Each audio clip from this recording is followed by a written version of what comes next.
Well, welcome to my tambo, my hut at Kapitari. We've arrived in the jungle today and I am so hot and so sweaty. It's incredible here. It's so lush, so beautiful. Everybody's very friendly, and yet in a few short hours' time we'll be doing our first ayahuasca ceremony, and I for one am feeling a bit anxious. But anyway, I'm going to have a rest, think about my intentions, contemplate the night ahead, and I'll catch up with you later.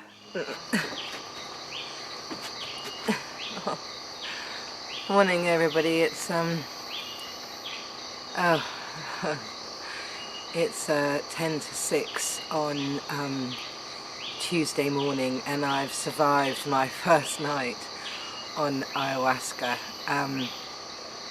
Wow. I had a really interesting time, even though it was really benign and there weren't huge visions or anything like that. But just after I'd taken the brew, it's quite intimidating to drink, and it's even more intimidating to hold down. But when I went and sat back on my mat and everybody had drunk and the lights went out, I started to weep, and I realized how I just always expect to get the raw end of the deal. It's not like, it's like that's the bit that I deserve. I guess that's an unworthy belief. But it was quite shocking to actually really realize how that's what I anticipate and expect all the time.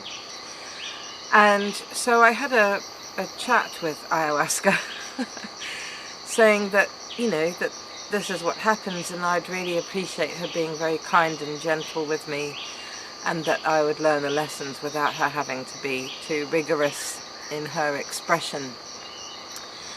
And for the rest of the night, or most of the session, I felt really held, and it was very emotional.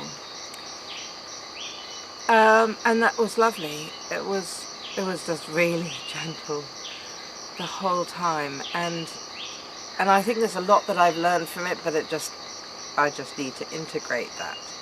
I didn't purge, I didn't vomit, but I did sweat unbelievably, and apparently that can be purging too.